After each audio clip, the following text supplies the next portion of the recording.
നിലവിൽ നടന്നുകൊണ്ടിരിക്കുന്ന ഈ പശ്ചിമേഷ്യയിലെ സംഘർഷങ്ങളും ഇതിൻ്റെ കാരണങ്ങളും നമ്മൾ വിശദമായി പരിശോധിക്കുമ്പോൾ ചില കാര്യങ്ങൾ വ്യക്തമാവുന്നുണ്ട്.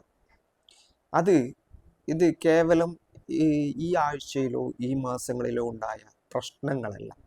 ഇതിൻ്റെ തുടക്കം എന്നുള്ളത് ഒരുപാട് മുമ്പിലോട്ട് നമ്മൾ സഞ്ചരിക്കേണ്ടി വരും. കാരണം ഈ വിഷയങ്ങളുടെ ഒക്കെ ആത്യന്തികമായിട്ടുള്ള കാതൽ എന്നുള്ളത് അത് വരുന്നത് ഫലസ്തീൻ വിമോചനവുമായി ബന്ധപ്പെട്ടാണ്, ഫലസ്തീൻ്റെ സ്വാതന്ത്ര്യവുമായി ബന്ധപ്പെട്ടാണ്. ഇസ്രായേൽ എന്നുള്ള അധിനിവേശ രാഷ്ട്രം ഈ മേഖലയിൽ സ്ഥാപിതമായത് മുതലാണ് ഇതിൻ്റെ പ്രശ്നങ്ങൾ ആരംഭിക്കുന്നത്. ഇപ്പോൾ കാര്യങ്ങൾ വ്യക്തമായി പരിശോധിക്കുമ്പോൾ പതിറ്റാണ്ടുകൾക്ക് മുമ്പ് ഇസ്രായേൽ എന്നുള്ള രാജ്യത്തിന് ഔദ്യോഗികമായിട്ടുള്ള അംഗീകാരം ലോകത്താകമാനം ഉണ്ടായപ്പോൾ, അമേരിക്കൻ പിന്തുണയോടുകൂടി ഇസ്രായേൽ അവിടെ സ്ഥാപിതമായപ്പോൾ, അത് സ്ഥാപിതമായതിനു ശേഷം അവർ ഫലസ്തീനികൾക്കെതിരെ നടത്തുന്ന വംശഹത്യയും നരനായാട്ടും അവരുടെ അവകാശ നിഷേധങ്ങളും സ്വാതന്ത്ര്യ നിഷേധങ്ങളുമൊക്കെയാണ് ഇപ്പോൾ സംഭവിച്ചിരിക്കുന്ന കാര്യങ്ങളുടെ കാതൽ എന്നുള്ളത്. കാര്യങ്ങൾ ഇങ്ങനെ വിശദമായി നമ്മൾ ഓരോന്നോരോന്നായി പരിശോധിക്കേണ്ടതുണ്ട്. ഇങ്ങനെ സ്ഥാപിതമായ ഒരു രാജ്യത്തിനാണ് യഥാർത്ഥത്തിൽ അബ്രഹാം കരാറിലൂടെ അറേബ്യൻ രാജ്യങ്ങൾ അവരെ അംഗീകരിക്കാൻ തയ്യാറായത്. ഇത്രയും കാലം ഇസ്രായേലിനെ ഔദ്യോഗികമായിട്ട് അംഗീകരിക്കുക എന്നുള്ളതോ അവരുമായിട്ട് നയതന്ത്ര ബന്ധത്തിൽ ഏർപ്പെടുക എന്നുള്ളതോ അറേബ്യൻ രാജ്യങ്ങൾ നടത്തിയിരുന്നില്ല. അതിന് വിരുദ്ധമായിട്ടാണ് 2019 ശേഷം അബ്രഹാമിക് കരാർ ഉണ്ടാകുന്നത്. ആ കരാറിലൂടെ അറേബ്യൻ രാജ്യങ്ങളും ഇസ്രായേലും തമ്മിലുള്ള അബ്രഹാമിൻ്റെ സന്തതികൾ എന്നുള്ള നിലക്ക് കരാറുണ്ടാക്കുകയും പരസ്പരം ആശയവിനിമയത്തിൽ ഏർപ്പെടുകയും പരസ്പരം ബന്ധങ്ങൾ ഉണ്ടാക്കുകയും ചെയ്തത്. ഇതാണ് അതിനുശേഷമുണ്ടായ സംഭവ വികാസങ്ങളുടെ കാതൽ എന്നുള്ളത്.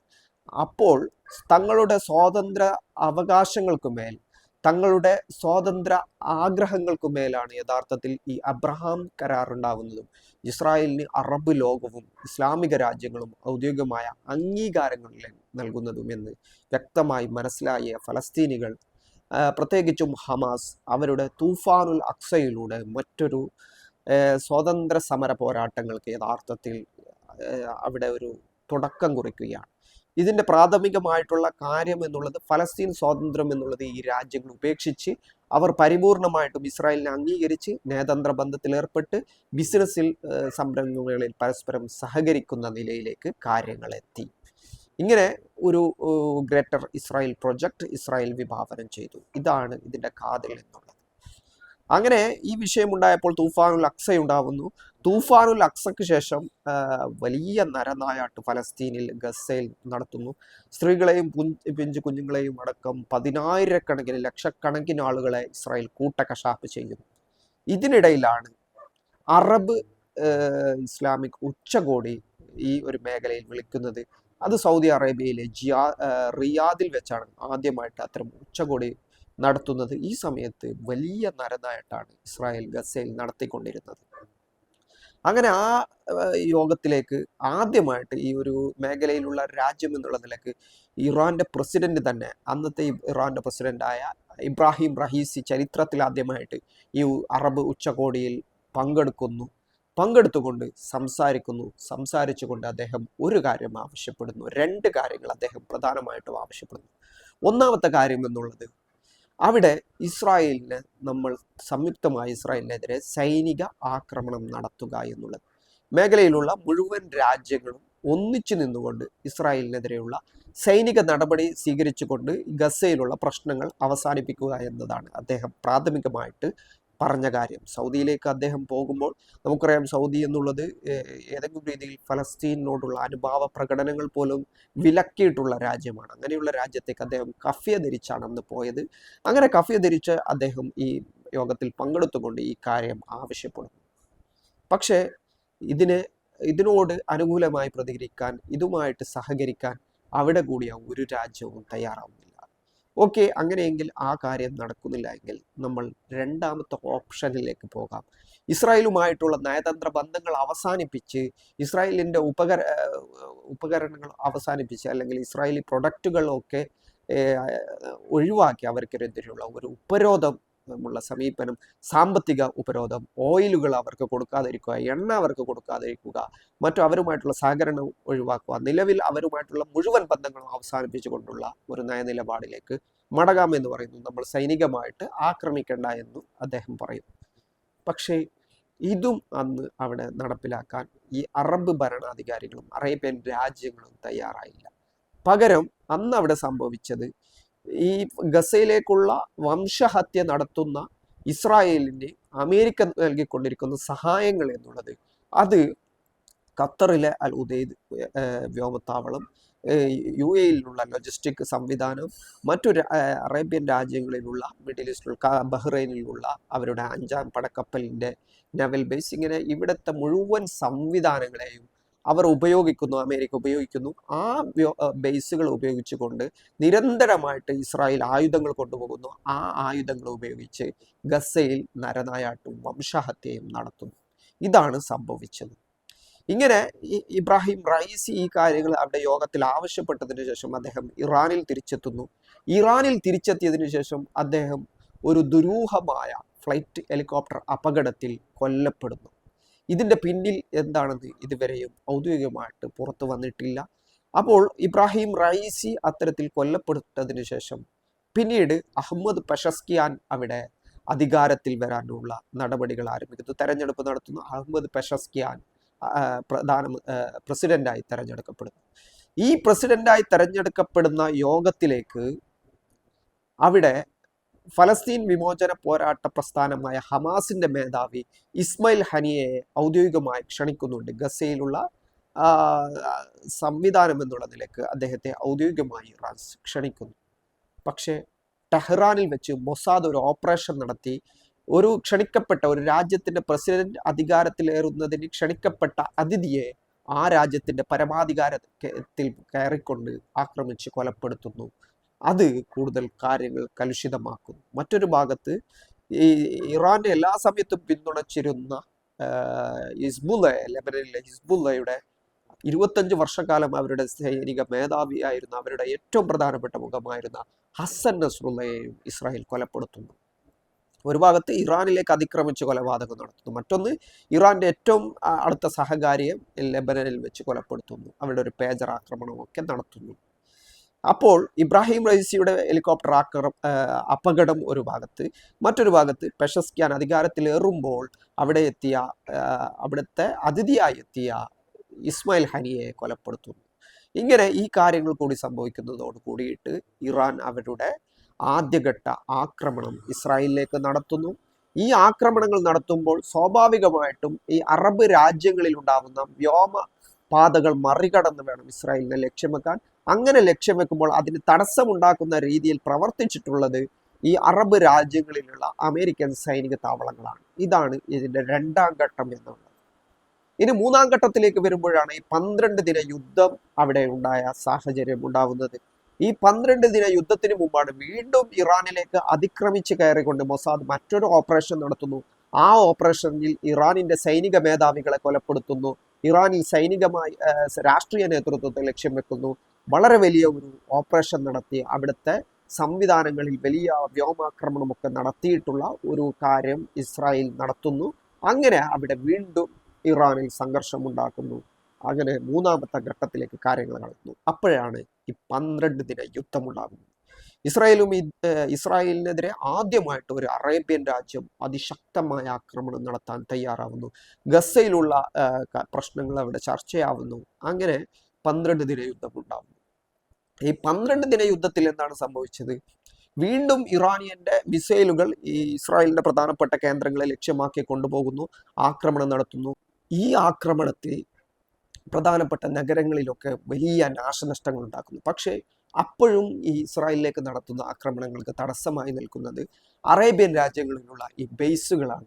ഈ ബേസുകൾ എന്നുള്ളത്, ഈ ബേസുകളെ മറികടന്ന് വേണം ഈ ഖത്തറിലെ, ജോർദാനിലെ, അല്ലെങ്കിൽ UAE-യിലെ, ബഹ്റൈനിലെ ഇങ്ങനെയുള്ള രാജ്യങ്ങളുടെ ബേസുകളെ മറികടന്ന് വേണം യഥാർത്ഥത്തിൽ ഇറാനിയൻ മിസൈലുകൾ അവിടെ എത്താൻ. അങ്ങനെ സംഭവിക്കുമ്പോൾ സ്വാഭാവികമായിട്ടും ഇതിനിടയിൽ വരുന്ന ബേസുകളെ ഉപയോഗിച്ചുകൊണ്ട് ഈ ആക്രമണങ്ങളെ തടുക്കാൻ അമേരിക്കയ്ക്കും ഇസ്രായേലിനും കഴിയുന്നു. മുൻകൂട്ടിയുള്ള ഇൻഫർമേഷൻ കൊടുക്കുന്നു. അങ്ങനെ ഇസ്രായേലിലേക്ക് ഉണ്ടാകുന്ന ആഘാതങ്ങളെ ചെറുക്കാൻ അവർക്ക് കഴിയുന്നു. അതിനിടയിൽ ഇറാനിലേക്ക് നടത്തുന്ന തിരിച്ചടികൾ പൂർണ്ണമായിട്ടും ഈ ഗൾഫ് മേഖല റീജിയണിലുള്ള ഈ അവരുടെ വ്യോമത്താവളങ്ങളെയാണ് ഈ അമേരിക്ക ഉപയോഗപ്പെടുത്തുന്നത്. അവിടെ നിന്നുമാണ് യഥാർത്ഥത്തിൽ ഇറാനെതിരെയായ ആക്രമണങ്ങൾ നടക്കുന്നത്. അതായത് ഇറാന്റെ മണ്ണിലേക്ക് നടത്തുന്ന ആക്രമണങ്ങളിൽ സമ്പൂർണമായിട്ടും ഈ അറബ് മേഖലകളിലുള്ള അറേബ്യൻ രാജ്യങ്ങളിലുള്ള ബേസുകളും അവരുടെ മണ്ണും ഇതിനായി ഉപയോഗിക്കുന്നു. അപ്പോൾ ഈ 12 ദിനം യുദ്ധം അവസാനിച്ചതിന് ശേഷം ഇറാൻ ഒരു കാര്യം ചെയ്യുന്നു. അത് ഖത്തറിലുള്ള അൽ ഉദൈദ് വ്യോമത്താവളത്തിലേക്ക് അതിശക്തമല്ലാത്ത ഒരു വ്യോമാക്രമണം നടത്തുന്നു, ഒരു ടോക്കൺ അറ്റാക്ക് നടത്തുന്നു. എന്നിട്ട് മുൻകൂട്ടി നിശ്ചയിച്ച പ്രകാരമുള്ള ഒരു അറ്റാക്കായിരുന്നു അത്. ആ അറ്റാക്കിന് ശേഷം ഇറാൻ ഒരു കാര്യം വ്യക്തമാക്കുന്നുണ്ട്, ഇത് ഒരു താക്കീതാണ്. ആ താക്കീത് എന്നുള്ളത് നിലവിൽ നടക്കുന്ന സാഹചര്യങ്ങളുടെ വ്യക്തമാക്കി തരുന്ന ഒരു കാര്യം എന്നുള്ളത്, അമേരിക്കയ്ക്കും ഇസ്രായേലിനും ആക്രമണം നടത്താൻ നിങ്ങളുടെ വ്യോമപരിധിയോ നിങ്ങളുടെ മണ്ണോ വിട്ടുകൊടുക്കരുത്. അങ്ങനെ കൊടുത്താൽ അത് എന്താണ്, ഈ രീതിയിലുള്ള തിരിച്ചടികൾ ഇനി മുതൽ ഉണ്ടായിരിക്കും. ഇനി ഈ രീതിയിലായിരിക്കില്ല, അതിശക്തമായ തിരിച്ചടികൾ ഉണ്ടാകും. പ്രത്യേകിച്ചും ഇസ്രായേൽ ഇത്രയും വലിയ വംശഹത്യ ഗസയിൽ നടത്തുന്ന ഒരു സാഹചര്യത്തിൽ നിങ്ങളുടെ മണ്ണ് അതിന് ഒരുക്കി കൊടുക്കുന്ന പശ്ചാത്തലത്തിൽ അത്തരം ഒരു സാഹചര്യത്തിൽ നിങ്ങൾ ഇതിൽ നിന്നും വിഭിന്നമായി സഞ്ചരിക്കണം. നിങ്ങൾ ഇവരുടെ എയർ ഡിഫൻസ് സിസ്റ്റമും ഇവരുടെ സഹകരണവും അവസാനിപ്പിക്കണം എന്നുള്ള നിലക്കായിരുന്നു. പക്ഷേ അതിനിടയിൽ ഖത്തറിനെ ലക്ഷ്യമാക്കി ഇസ്രായേൽ ഒരു ആക്രമണം അവിടെ നടത്തുന്നുണ്ട്. അത് അവിടെയുള്ള ഈ ഹമാസിന്റെ ആസ്ഥാനത്തേക്കാണെന്ന് പറഞ്ഞാണ് ആക്രമണം നടത്തിയത്. അതിലൊരു ഖത്തരി പൗരൻ കൊല്ലപ്പെടുന്ന ഒരു സാഹചര്യമൊക്കെ ഉണ്ടാകുന്നുണ്ട്. അപ്പോൾ വീണ്ടും അമേരിക്ക ഇടപെട്ടുകൊണ്ട് ഒരു $1 ബില്യൺ കരാർ ഈ അറേബ്യൻ രാജ്യങ്ങളുമായി അവരുടെ സംരക്ഷണവുമായി ബന്ധപ്പെട്ട് ഉണ്ടാക്കുന്നു. അതിൽ ഖത്തറും സൗദിയും ഉൾപ്പെടുന്നു. ട്രംപിന് വിലയേറിയ സമ്മാനങ്ങൾ ഇവർ നൽകുന്നു, തൃപ്തിപ്പെടുത്താൻ നോക്കുന്നു. ഇതാണ് പിന്നീട് സംഭവിക്കുന്നത്. എങ്കിലും ഇറാൻ അന്ന് പറഞ്ഞു വെച്ച ഒരു കാര്യം അവിടെ നിലനിൽക്കുന്നുണ്ട്, ഇനി ഒരു ആക്രമണത്തിന്, നിങ്ങളുടെ മണ്ണ് ഞങ്ങൾക്ക് നേരെയുള്ള ആക്രമണത്തിന് കൊടുക്കാൻ പാടില്ല, നിങ്ങളുടെ വ്യോമപാത കൊടുക്കാൻ പാടില്ല. ഇതാണ് ഇറാൻ അവസാനമായിട്ട് പറഞ്ഞിട്ടുള്ളത്. പക്ഷേ ഇപ്പോഴേ വീണ്ടും അന്തരീക്ഷം മാറുന്നു. അന്തരീക്ഷം മാറിക്കൊണ്ട് ഇസ്രായേലിന് അറിയാം, ഇറാൻ എന്നുള്ള രാജ്യം നിലനിൽക്കുന്നിടത്തോളം കാലം തങ്ങൾക്ക് ഭീഷണിയാണ്, തങ്ങളുടെ അസ്തിത്വത്തിന് ഭീഷണിയാണ്. തങ്ങളെ തകർക്കാൻ കഴിയുന്ന ആയുധങ്ങൾ അവരുടെ കയ്യിലുണ്ട്. തങ്ങൾക്ക് നേരെ ഉണ്ടാവുന്ന ചെറുത്തുനിൽപ്പ് സഖ്യങ്ങളെ പിന്തുണക്കാൻ കഴിയുന്ന, തങ്ങളുടെ ആജ്ഞകൾക്ക് മുമ്പിൽ, ഇസ്രായേൽ അമേരിക്കക്ക് മുമ്പിൽ ആജ്ഞാനുവർത്തിയായി നിൽക്കാത്ത ഒരേ ഒരു രാജ്യമാണ് ഇറാൻ. അതുകൊണ്ട് ഇറാൻ നിലനിൽക്കാൻ പാടില്ല എന്ന് ഇസ്രായേൽ തീരുമാനിച്ചുറപ്പിച്ചിട്ടുള്ള കാര്യമാണ്. അങ്ങനെ വീണ്ടും അമേരിക്കയെ ഉൾപ്പെടുത്തിക്കൊണ്ട് ഇവിടെ ഒരു ആക്രമണം ഉണ്ടാക്കാനുള്ള സാഹചര്യങ്ങൾ ഉണ്ടാകുന്നു. അത് ഈ യുറേനിയം സമ്പുഷ്ടീകരണം പറയുന്നു, ആണവ സമ്പുഷ്ടീകരണം പറയുന്നു. ഇങ്ങനെയുള്ള കാര്യങ്ങൾ പറഞ്ഞുകൊണ്ട് വീണ്ടും ഒരു ആക്രമണത്തിനുള്ള സാഹചര്യങ്ങൾ ഒരുക്കുന്നു. അപ്പോഴാണ് ഇപ്പോൾ നടക്കുന്ന കാര്യങ്ങൾ ഉണ്ടാകുന്നത്. അപ്പോൾ ഇറാൻ മുൻകൂട്ടി രാജ്യങ്ങൾക്ക് മുന്നറിയിപ്പ് നൽകുന്നു, തങ്ങൾക്ക് നേരെ ഏതെങ്കിലും ഒരു രീതിയിലുള്ള ആക്രമണങ്ങൾ ഉണ്ടായാൽ അത് മേഖലാ യുദ്ധമാവും. നിങ്ങളുടെ രാജ്യങ്ങളിലുള്ള പരിധി ലംഘിച്ചുകൊണ്ട് ഈ കാര്യങ്ങൾ ചെയ്താൽ അവിടെ ഉണ്ടാകുന്ന മുഴുവൻ സൈനിക ബേസുകളെയും ലക്ഷ്യം വെക്കും. ഇതൊരു സമ്പൂർണ്ണ മേഖലാ യുദ്ധമാവുമെന്ന്. അങ്ങനെ ഈ അറേബ്യൻ രാജ്യങ്ങളൊക്കെ ഇതിൽ അമേരിക്കയോട് ഇടപെട്ടുകൊണ്ട് ഇത്തരത്തിലുള്ള കാര്യങ്ങളിലേക്ക് പോകരുത്, ആക്രമണത്തിലേക്ക് പോകരുത് എന്ന് പറയുന്നു. പക്ഷെ അപ്പോഴും ഇസ്രായേലി താല്പര്യങ്ങൾക്ക് വേണ്ടി അമേരിക്കയും ഇസ്രായേലും ചേർന്നുകൊണ്ട് ഇറാന്റെ ഏറ്റവും വൈകാരികമായി കാണുന്ന, അവരുടെ ഏറ്റവും പരമപ്രധാനമായ നേതാവിനെ തന്നെ വധിച്ചുകൊണ്ട് ഒരു ഓപ്പറേഷൻ വീണ്ടും നടത്തുന്നു. അപ്പോഴ് കാര്യങ്ങൾ കൈവിട്ടു പോകുന്നു. ഇപ്പോൾ നടക്കുന്ന തിരിച്ചടികൾ എന്നുള്ളത് ഇറാൻ സമ്പൂർണ്ണമായിട്ടും മിഡിൽ ഈസ്റ്റിനെ ഒന്നാകെ ലക്ഷ്യം വെക്കുന്നു.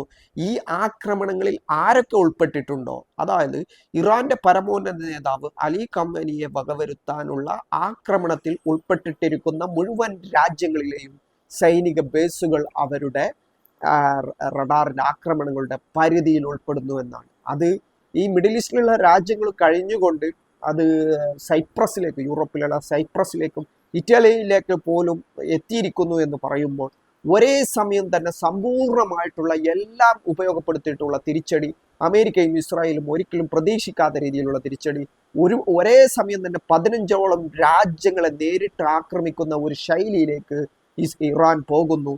ഇനി ഒരു രീതിയിൽ ഈ മേഖലയിൽ ഇവരുടെ സൈനിക വിന്യാസം നടത്താൻ ഈ ബേസുകൾ ഉണ്ടാവരുത് എന്നുള്ള രീതിയിൽ പോകുന്നു. രണ്ടാം ഘട്ട ആക്രമണത്തിൽ ഈ സൈനിക ബേസുകൾക്കപ്പുറം അവരുടെ സാമ്പത്തിക ഇൻവെസ്റ്റ്മെന്റ് ബിസിനസ് ഉള്ള മുഴുവൻ സംവിധാനങ്ങളെ, അവർ താമസിക്കുന്ന അപ്പാർട്ട്മെന്റുകളെയും അവരുടെ മറ്റു വ്യാപാര സമുച്ചയങ്ങളെയും ഇറാനിയൻ ഡ്രോണുകളും മിസൈലുകളും ലക്ഷ്യം വെക്കുന്നു. മിഡിൽ ഈസ്റ്റിൽ ഒന്നാകെ കലുഷിതമായ സാഹചര്യം ഉണ്ടാകുന്നു. ഇതാണ് സംഭവിച്ചിരിക്കുന്ന സാഹചര്യങ്ങൾ എന്നുള്ളത്. ഇപ്പോൾ ഈ മിഡിൽ ഈസ്റ്റിലുള്ള രാജ്യങ്ങളെ ഉപേക്ഷിച്ചുകൊണ്ട് യഥാർത്ഥത്തിൽ അമേരിക്ക ഇസ്രായേലിന് കൂടുതൽ സംരക്ഷണം നൽകാൻ വേണ്ടി ഇവരുടെ വ്യോമ പ്രതിരോധ സംവിധാനങ്ങൾ ഇസ്രായേലിലേക്ക് മാറ്റിക്കൊണ്ടിരിക്കുകയാണ്. അപ്പോൾ ഈ രാജ്യങ്ങളിലെ വ്യോമ പ്രതിരോധ ശേഷി നഷ്ടപ്പെട്ടുകൊണ്ടിരിക്കുന്ന സാഹചര്യമാണ് ഓരോ നിമിഷവും വന്നുകൊണ്ടിരിക്കുന്നത്. ഇനി എന്താണ് പ്രതിവിധി എന്നതാണ് മറ്റൊരു പ്രശ്നം. ഈ അറബ് രാജ്യങ്ങളൊക്കെ ചേർന്നുകൊണ്ട് ഇറാന് നേരെ ആക്രമണം നടത്തുമോ എന്നുള്ളതാണ്. അങ്ങനെ നടത്തിയാൽ അത് അന്തരീക്ഷം ഒന്നാകെ മാറുന്ന സമ്പൂർണ്ണ യുദ്ധമായിട്ട് മാറും. അങ്ങനെ വന്നാൽ മിഡിൽ ഈസ്റ്റിന്റെ സാമ്പത്തിക നില സമ്പൂർണ്ണമായിട്ട് തകരും. നമുക്കറിയാം അറേബ്യൻ രാജ്യങ്ങൾ എന്നുള്ള, പ്രത്യേകിച്ചും UAE, സൗദി അറേബ്യയും അല്ലെങ്കിൽ UAE, ബഹ്റൈൻ എന്നുള്ളത് അവിടങ്ങളിലുള്ള രാജ്യങ്ങൾ എന്നുള്ളത് ചെറിയ രാജ്യങ്ങളാണ്. അവിടുത്തെ ബിസിനസ് എന്നുള്ളത്, അവിടുത്തെ സംവിധാനം എന്നുള്ളത്, അവരുടെ എണ്ണ എന്നുള്ളത് ലോകത്തെ സാമ്പത്തിക വ്യവസ്ഥയുമായി ബന്ധപ്പെട്ട് കിടക്കുന്നതാണ്. അങ്ങനെ സംഭവിച്ചാൽ അതിന് പ്രത്യാഘാതങ്ങൾ ഉണ്ടാക്കുന്നു. ഇറാൻ ആണെങ്കിൽ സ്വാഭാവികമായിട്ടും ഒന്നും നഷ്ടപ്പെടാനില്ല. അവരുടെ പരമോന്നത നേതാവ് കൊല്ലപ്പെട്ടിരിക്കുന്നു. അവർ ഒരു രീതിയിലും ഈ രാജ്യങ്ങൾ സഹകരിക്കുന്നില്ല. സമ്പൂർണ്ണമായിട്ടും അവരെ ഒറ്റപ്പെടുത്തിക്കൊണ്ടുള്ള ആക്രമണങ്ങൾക്ക് ഇവർക്കുള്ള സന്നാഹങ്ങൾ ഒരുക്കി കൊടുക്കാനുള്ള സാഹചര്യങ്ങൾ ഉണ്ടാക്കുന്നു. അങ്ങനെ നോക്കുമ്പോൾ ഇനി ഒന്നും നോക്കാനില്ല എന്നുള്ള രീതിയിലാണ് കാര്യങ്ങൾ എത്തിയിരിക്കുന്നത്. അപ്പോൾ കാര്യങ്ങൾ കൂടുതൽ കലുഷിതമായി മാറുകയാണ്. ഒരു സമാധാന ശ്രമങ്ങൾക്കുള്ള കാര്യങ്ങൾ, അല്ലെങ്കിൽ ഇസ്രായേൽ അവരുമായിട്ടുള്ള നയതന്ത്രങ്ങൾ അവസാനിപ്പിക്കുക, ഇങ്ങനെയുള്ള കാര്യങ്ങൾ നടന്നില്ല എങ്കിൽ ഇറാനിന്റെ പരമോന്നത നേതാവിനുള്ള വധത്തിനുള്ള പ്രതികാരം എന്നുള്ള നിലക്ക് അത് ആ രക്തസാക്ഷിയുടെ ആദരസൂചകമായി ഇറാൻ നടത്തുന്ന, അല്ലെങ്കിൽ ഈ ഒരു ഷിയ മൂവ്മെന്റ് നടത്തുന്ന അതിശക്തമായ തിരിച്ചടികൾ വരും ദിവസങ്ങളിൽ ഉണ്ടാവുമെന്ന് തന്നെയാണ് പ്രതീക്ഷിക്കപ്പെടുന്നത്. ഈ ലോകമെമ്പാടുമുള്ള ഈ ഒരു ധാരയെ പിന്തുണക്കുന്ന വിഭാഗങ്ങൾ തെരുവിലിറങ്ങാൻ കാരണമായിട്ടുള്ള ഒരു സാഹചര്യം എത്തിയത് കൊണ്ട് തന്നെ ചെറുത്തുനിൽപ്പ് പ്രസ്ഥാനങ്ങൾ കൂടി ഇതിന്റെ ഭാഗമാവും എന്നുള്ളത് കൊണ്ട് തന്നെ അറബ് മേഖലയെ തന്നെ അപകടത്തിലാക്കുന്ന കാര്യങ്ങളാണ് യഥാർത്ഥത്തിൽ ഇസ്രായേലും അമേരിക്കയും ചെയ്തിരിക്കുന്നത്.